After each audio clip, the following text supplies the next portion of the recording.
Hey, raindrops. So look, one of my loves, one of my baby dolls. This woman is someone who actually is one of the sweetest women that I know. She's so kind-hearted, so sweet, but the bitch is shady and fun, and I want you guys to see that side of her, or should I say, hear that side of her, because she makes me laugh.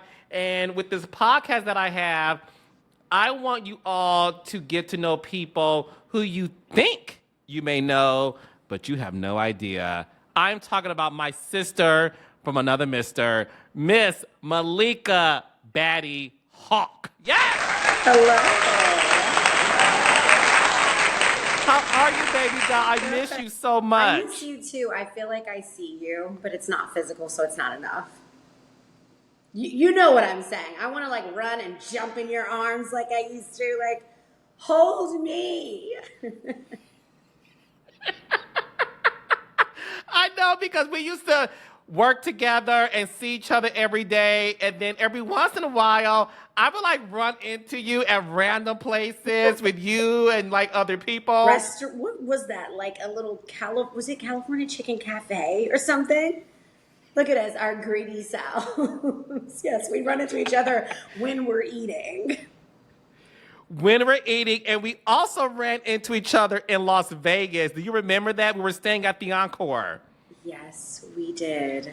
Ooh, And you were the only girl in the midst of some hot men, honey. Saying, I used to keep a seat. The life looks nothing like that now. So everyone knows you. Listen, you're an actress, a reality star. You and I met on, well, let me back that up. You and I met because when I was producing Hollywood Divas, it was the third season, and I wanted to shake things up a bit and bring someone on that I just felt like not misunderstood, but that no one just knew. Yeah. In terms of like really know them. Malika, and her friend Dorian from College Hill, who has a a skincare line called Butter. We all were at, it wasn't Mr. Chow. Where did we go? You know, it was in Hollywood. It was in Hollywood, Yeah, Katsula. yeah, we had sushi. We were there for 2 hours. Yeah. And guys, I was like, Malika, you're not anything I thought you were. And I said, if I feel that way, then I'm pretty sure the world must feel this way. And I was determined to get you on Hollywood Divas, because I was like, if y'all could see what I'm seeing for 2 hours, we can really make a change here. And luckily, you and I had this connection. You was like, let's just do it. What made you want to enter that realm of doing Hollywood Divas? Well, anytime I've done reality television, it's based off of a real relationship that I have. So I wasn't casted, never been casted to be in reality. So doing an ensemble cast, that was like scary to me. I was like, why would you do this? I actually bought you. There's something, and that's what I say forever. I'm like, I think there's like something to be said about building relationships with people and trusting that if they see you and the way that you see yourself, it's a safe place to try something new. Because I knew I wasn't on my own. I knew you weren't going to try to make me look like this completely different person. Like, I genuinely believed, and still believe to this day, that you see me the way I see myself.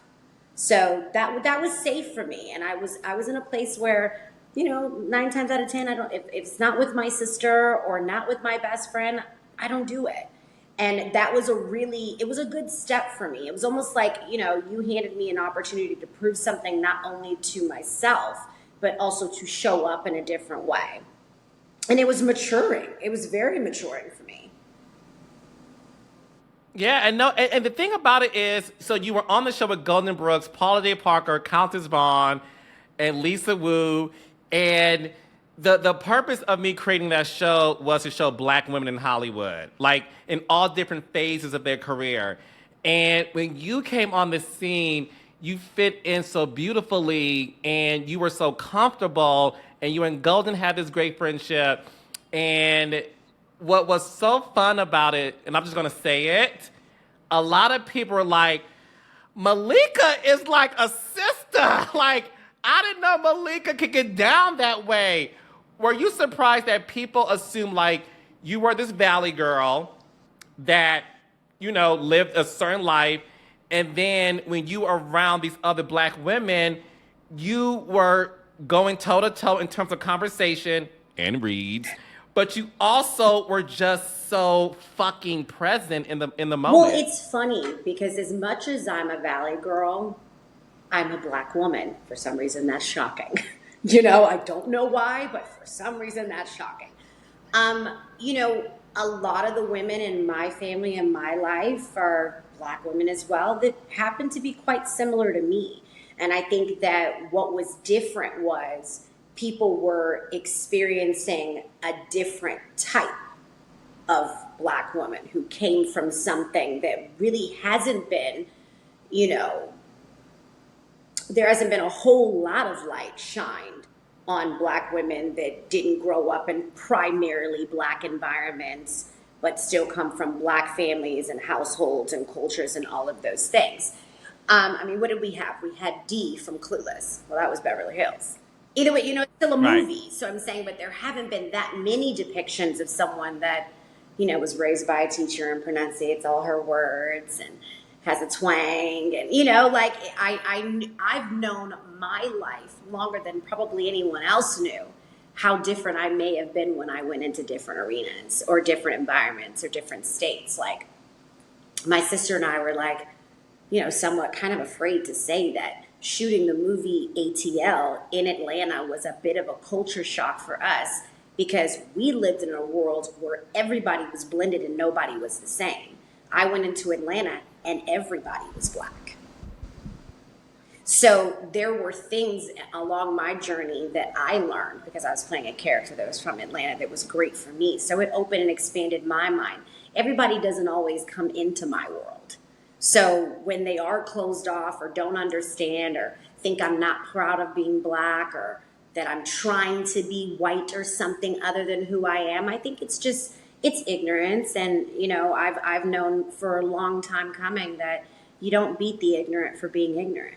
They're ignorant. May they at some point learn the things that I've learned and be able to walk, move, and, be whoever you are in whatever environment you're in.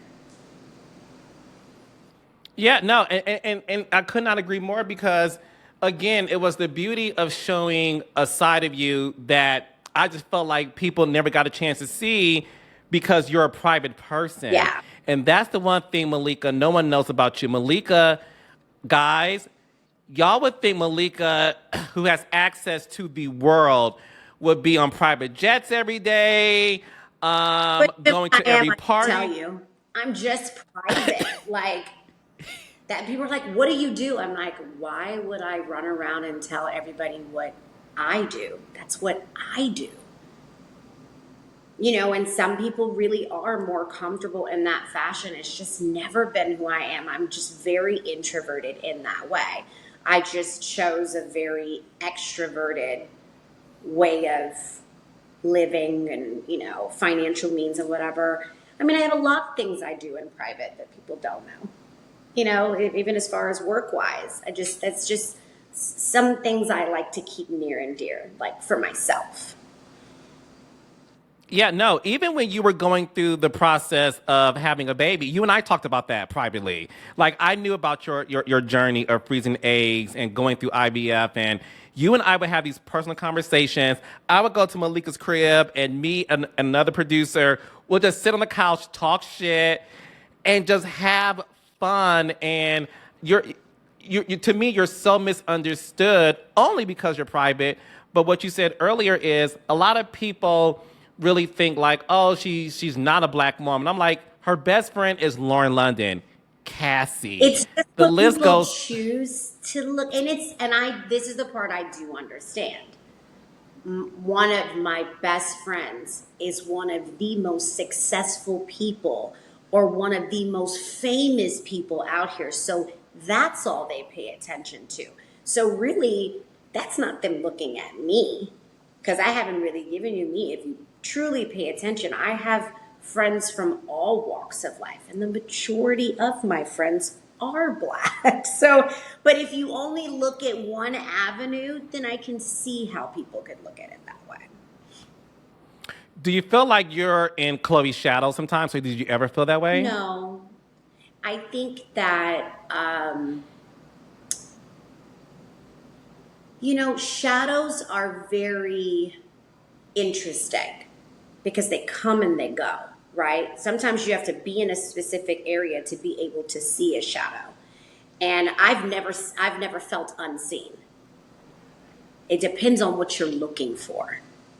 I've always been met where I needed something, or in whatever way or capacity I've been in any person's life. I've always felt like I was met with respect and love and all those things. That's why you sustain and keep relationships. It's not meant for everybody to know the ins and outs of your relationship. I think it's just easy for people to say, well, why don't you go get your own show? Or why don't you go get blah, blah, blah? Well, that's not the desires of my heart. I only stepped into reality television because I was supporting my best friend. That was her situation, that was her dream, and it just happened to blow into something much larger than maybe everybody even thought it would be. But that's who we are to each other. We ride it out. Whatever we commit to and say we're going to do with each other, that's what we do. And I'm sorry, the blessing that was set out maybe just for her family has immensely blessed me and mine. So there is no, call it a shadow if you want to. It's one of the brightest shadows I've ever been in. I think it's all a matter of perspective,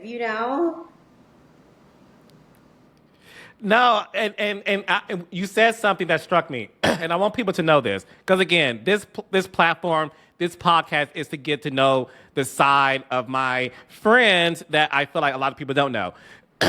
You are so right in terms of how you guys support each other. When you were on Hollywood Divas, Khloe Kardashian made an appearance on a TV One show and supported you and taped a scene only because of you. She supported you like something that I don't think people even understand. When we shot the reunion and you set that fucking stage on fire and you ran everybody on that stage and people were like, oh, I fucks with Malika. What y'all don't know is Khloe Kardashian pulled up in her in the Phantom. audience. Yeah. Okay? But she pulled up in her Phantom. Gave the keys to our producer, Brent. Right? Like, I'm here to see Malika. We're like, Khloe, we know you, girl. Come through. She could not have been more sweet. First of all, guys, she's gorgeous. Could not be more sweet. She sat in the audience. In the audience! With a bunch of, what you call them, like the paid audience members. Right. Was not a diva. Did not ask for, water, cupcakes, or anything. She sat there to support her friend on stage.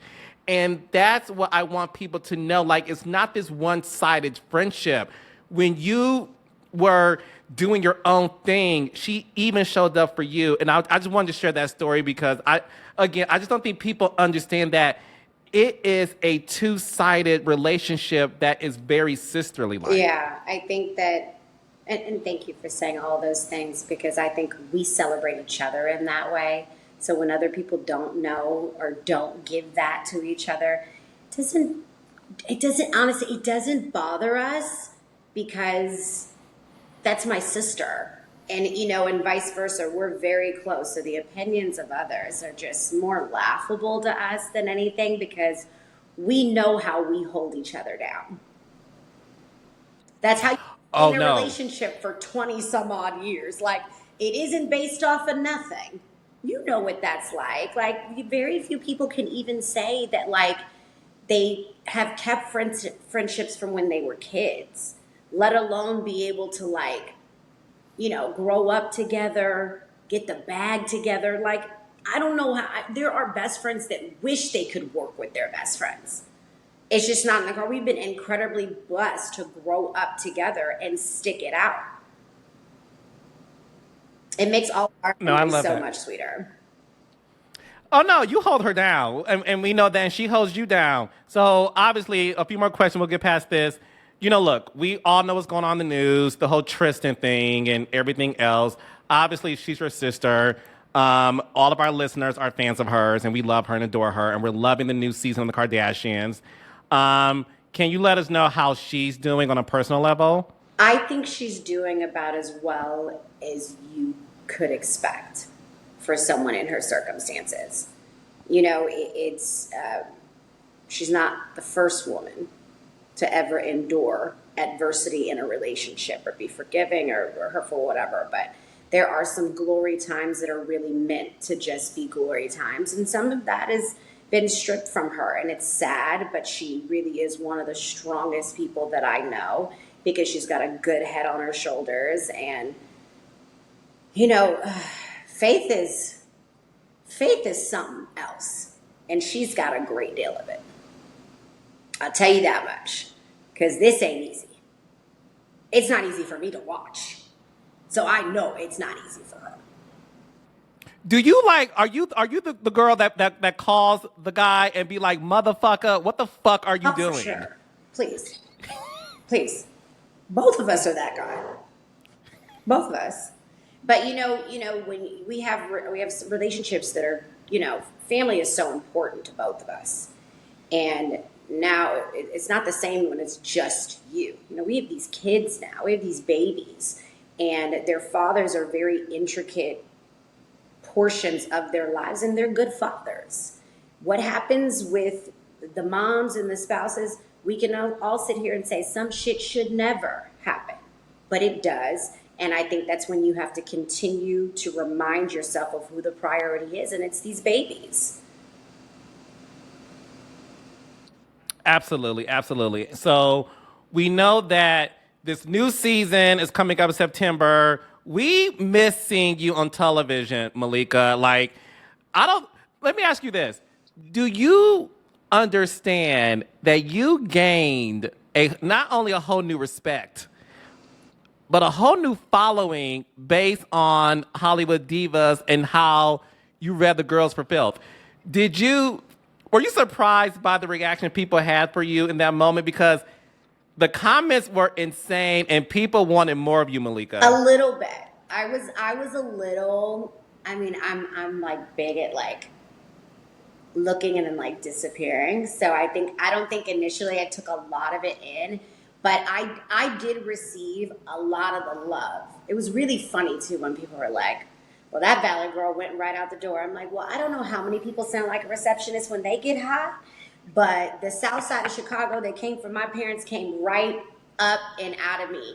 And I think that what was so interesting is because I've seen so many reunions before, but I just never pictured, I didn't even have an idea of how it was going to go because I didn't feel like I had beef with anyone.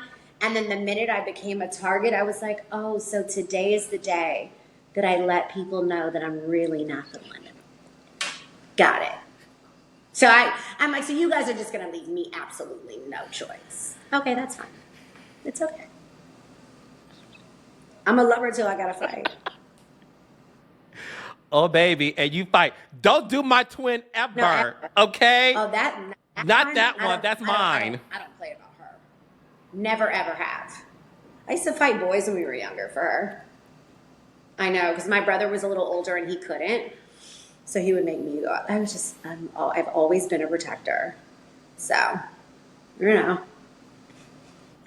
Keep it going, though, sis. So could we see you back on TV? I know it's not a priority for you, but is it something that you would be interested in doing if it's the right project. And in your mind, what is that right project, Shell, you want to do it?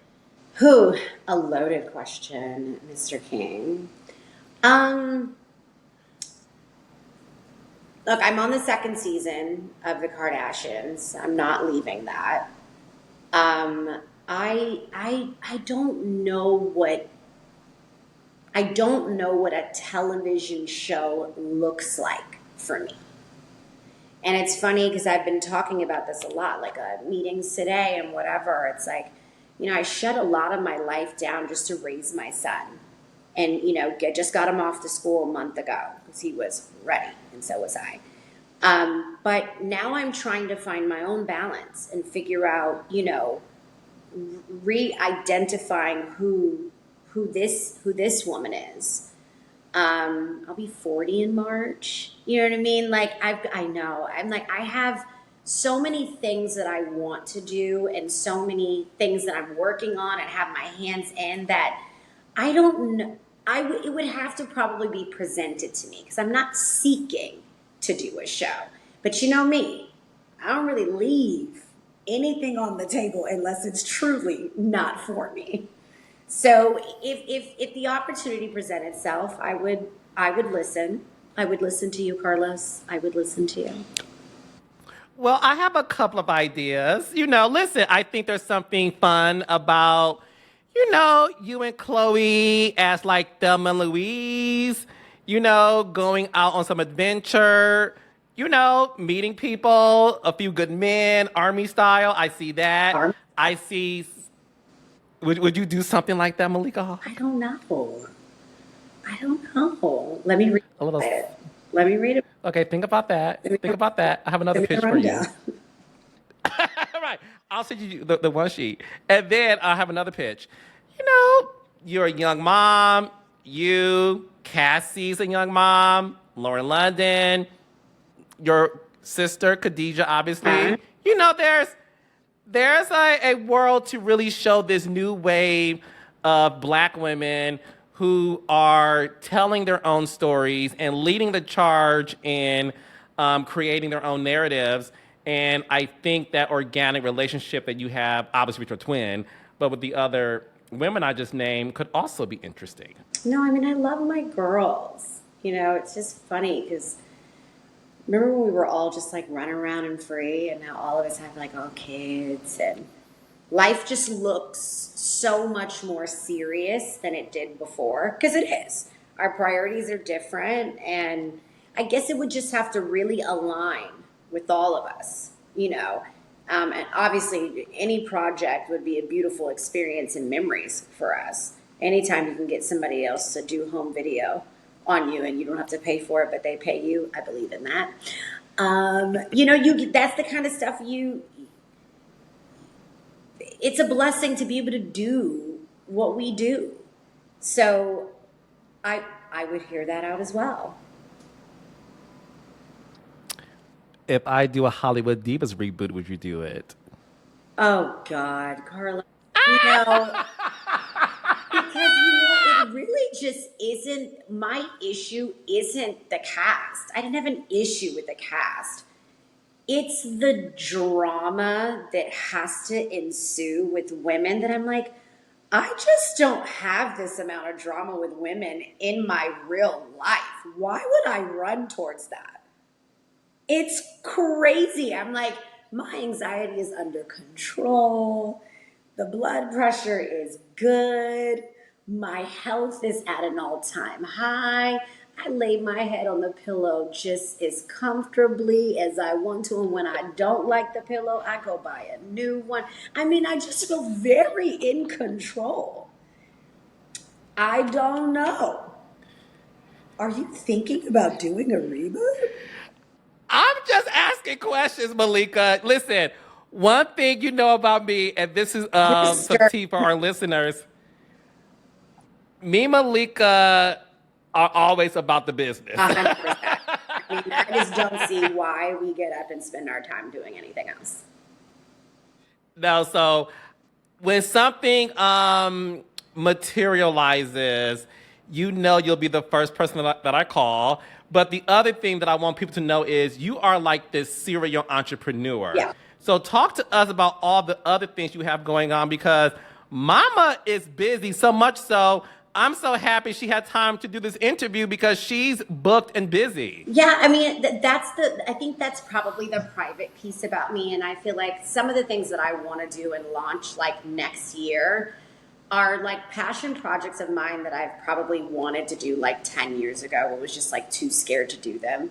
This little guy, Ace, in my life has just inspired me or showed me how capable I am of literally going into something that I've never done before and actually succeeding by God's grace. So I want to continue to grow and buy properties and do, I mean, I love the generational wealth aspect of, I'm now in the long-term, long-run mind frame. And I wasn't always like that. But I have a lot of things that are going to be, I have pretty things that I'm going to do. I have strong things. I have things that I'm going to do that are give back to our community, ways for people to feel like, through my message or the way I move, that things are attainable. That's my goal. My goal is to make other women that have some of the dreams and ambitions that I have get the information in ways that maybe have not been available before. And to also still stay a bit mysterious. I like that part of myself. Like, I'm very comfortable there. I love when people are like, how do you make money? It's one of the funniest questions to me. And I'm like, that's what they do. That's what people do. People tell other people how they make money. Oh. Isn't that crazy though? Because I think a lot of people think once you're in the limelight and once you become a celebrity, that they have the right to ask you personal questions. I mean, listen, I'm a producer and I'm a host, Right. so I get it, but not to the point of like how you get your money and things like that. Listen, guys, I can vouch for you. Mama is paid. Mama's living. She is a gift giver. When we have the rap party for Hollywood Divas, normally you just celebrate with your team and you buy drinks. No, guys, Miss Malika brought Carlos King some Gucci sandals I love you. as a rap gift. Well, I love you. You deserve it. I mean, you have to remember, I was raised, and it's not what you can, materialistically give people, because sometimes you have so much more to offer than someone even really needs in something tangible. But you gave me something that I feel was so much greater than a pair of Gucci sandals. I learned about myself. I grew so much in that time frame. I learned that I was capable of doing things without my sister, without my best friend. And I'm still learning those things. Those are my favorite security blankets, but you gave me a level of security. So that's a promise that I will probably always reward. I mean, I think you probably deserve a pair of Gucci sandals every year. So just go ahead and give me the address, and I'll make sure you get that. Well, when we sell our next show together, executive producer, we will be buying each other tons of gifts. Okay? And give me mine when we're like on the beach of some island, please. Yeah. Oh, of I have a course. little Of course. destination. Thank you. No, I got you. I love you so much. Thank you so much for doing this, Malika. Cheers. Where can people find you, follow you, support you, all those things? So I'm on Instagram at Malika. I'm on Twitter. One name. Malika. And I gotta get this TikTok thing together. Someone stole my name, but it will be because we're getting it back. It will be Malika Haqq. So coming soon. Okay. You heard it here, folks. Thank you, baby.